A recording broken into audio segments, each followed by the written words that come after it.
By request, we're looking at the natal chart of Jungkook. This is part 1 of a 2-part breakdown. I know this analysis has been done before, but I'm approaching it with my own style and focus.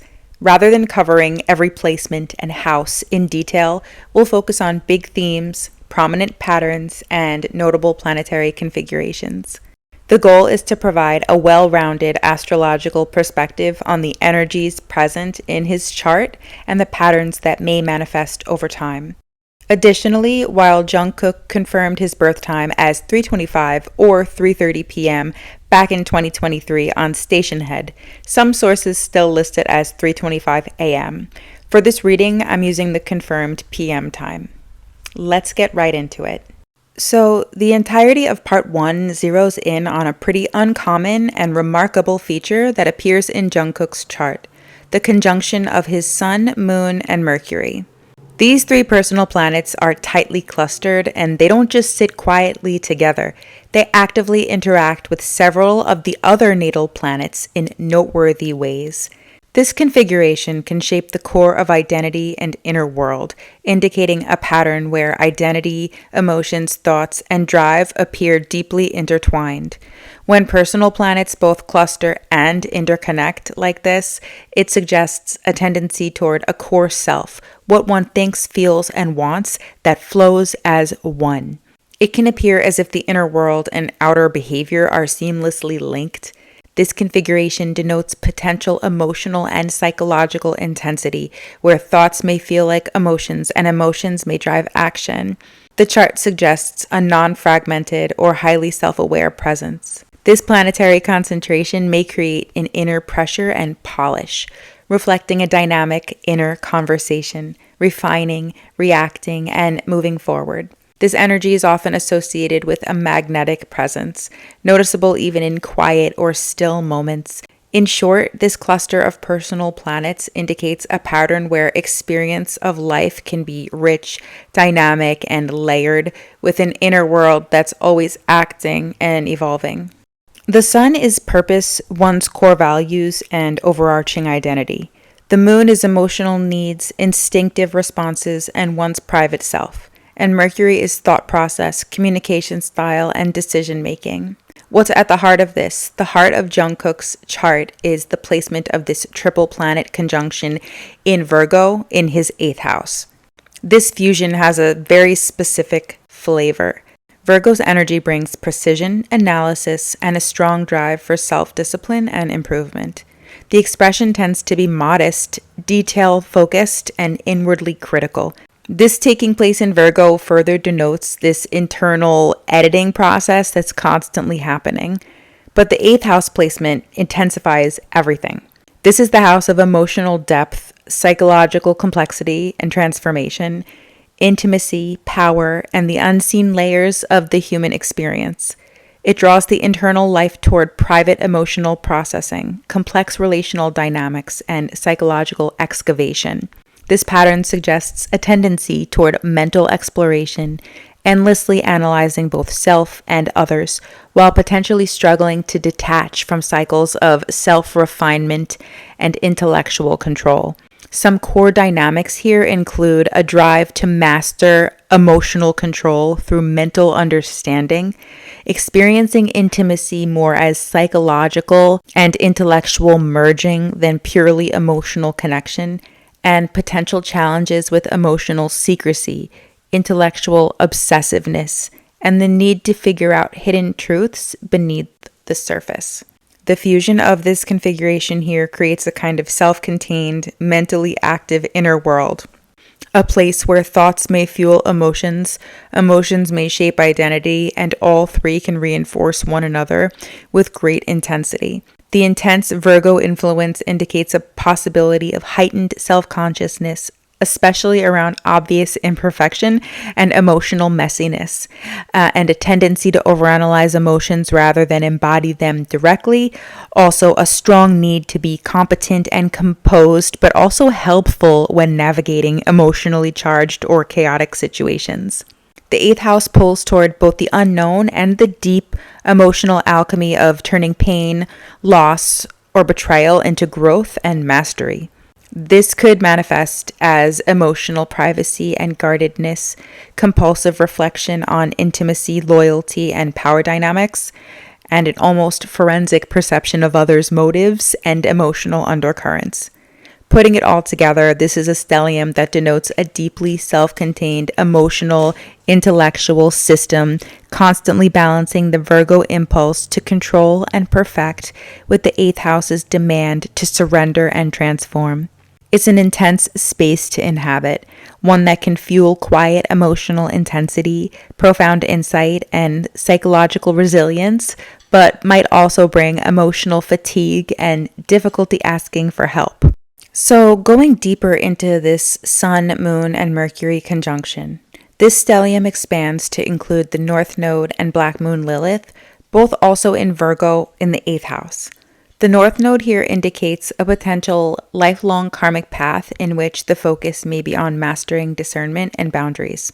Power, intimacy, and control are significant themes. This pattern suggests a tendency toward holding on to notable amounts of unprocessed emotional material, but there's a strong, obvious pull toward emotional catharsis, cleansing and renewal, and this emotional residue withholding and purging cycle can play out especially when planets transit this part of his chart.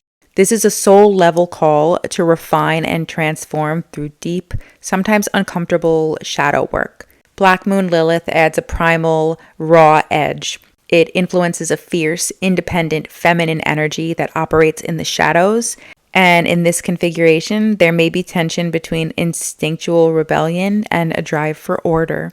This might manifest as a push-pull between control and liberation, where buried instincts like primal desires, repressed emotional reactions, and deeply conditioned impulses challenge the need for precision and mastery.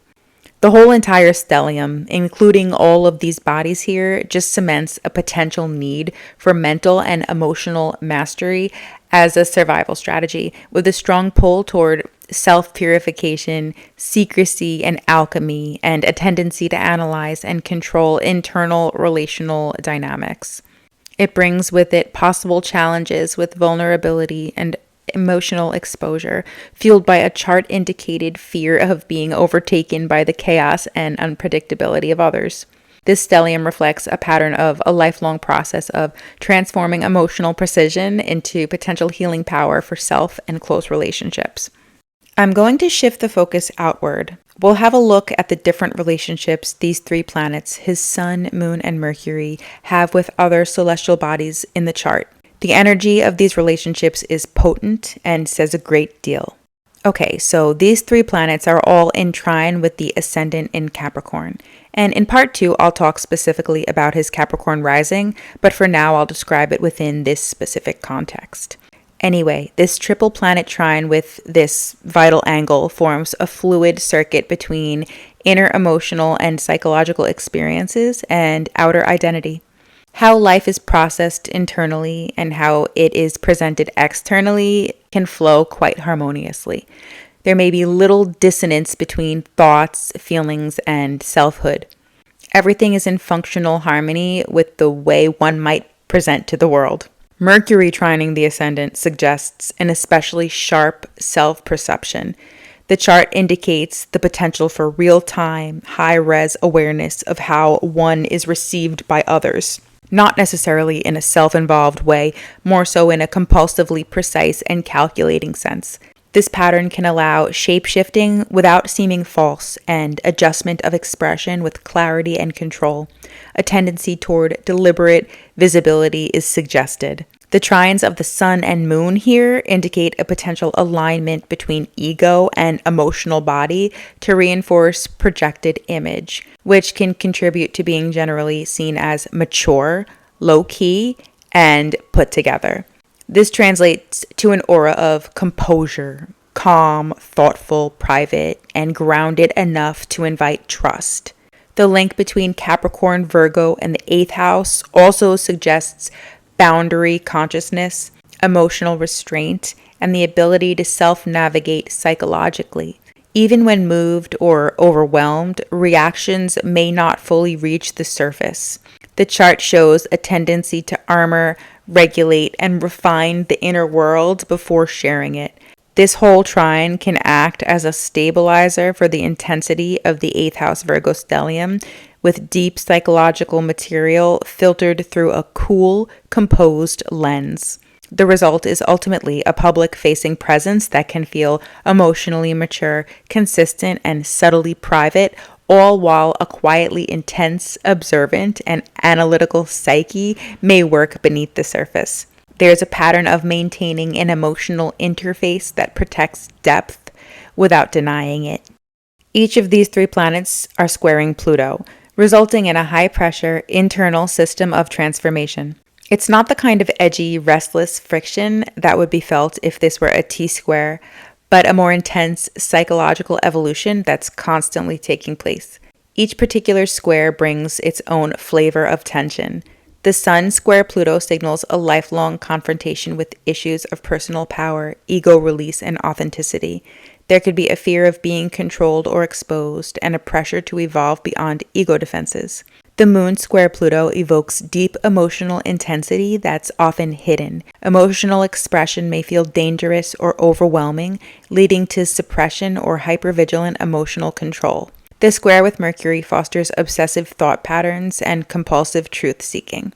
There's a hunger to penetrate surfaces and understand what's buried, especially within oneself, though this can also manifest as mental overdrive or internal criticism. The 8th house stellium expresses itself through privacy, control, and depth. But Pluto in the 11th house introduces the destabilizing influence of collective power, group dynamics, and social exposure. This suggests dissonance between the need to contain and the demand to be seen and engaged with others. The inner world indicated here is marked by recurring cycles of death and rebirth, private yet deeply transformational. Ultimately, Pluto's influence upon the abundance of Virgo energy points to grappling with complexity that can't be solved through logic alone. This results in a psyche in constant negotiation between the urge for perfection and the demand to surrender to what can't be controlled. To close this reading on a somewhat lighter note, I want to address the sextiles the Sun and Mercury both make with Mars. These supportive aspects open a potential channel between identity, mind, and willpower. Thoughts and words may translate swiftly into action. Intentions can find tangible form through focused drive. There's a real synergy suggested here. This aspect activates Virgo's precision, indicating a sharp, strategic edge. There's potential to think fast, act purposefully, and articulate oneself with clarity, confidence, and emotional resonance. In Scorpio, the sign of intensity and the sign it traditionally rules, and in the 10th house of career and public persona, Mars can supercharge and direct this energy into ambition, status, and legacy. This drive's not surface level. It appears strategic, deeply emotional, and persistent. Mars in Scorpio does not typically react impulsively. It tends to wait, observe, and act with precision. It moves silently but powerfully, fueled by an inner need to master, overcome, and channel energy toward long-term goals. In the 10th house, that drive can become publicly visible, expressed through career image and ambitions. This chart indicates a pattern of striving to achieve recognition, to feel in control of one's narrative, and to bring emotional weight and resilience to otherwise rational processes. There may be a tendency to feel one's way towards strategic outcomes rather than relying purely on analysis. It also suggests that emotional life and ambition can be deeply intertwined. Career and personal fulfillment may feed into one another. Every move is infused with feeling, intensity, and a need for internal transformation. In a way, this Mars placement mirrors the energy of Capricorn rising. Both Scorpio and Capricorn are associated with control, power, and respect. There's potential to present a composed, capable public persona, while a strong drive and deeply felt purpose operate beneath the surface. The chart indicates a pattern of aspiring to be seen as effective, powerful, and resilient, not for show, but as a reflection of inner survival instinct. Together, these sextiles link Virgo's discipline and Scorpio's intensity into a singular emotional engine, suggesting the potential to act with poise under pressure, follow through with long-term projects, and assert oneself in ways that are subtle but effective. This concludes part 1. Stay tuned for part 2, where we'll dive in even deeper. Thanks for watching.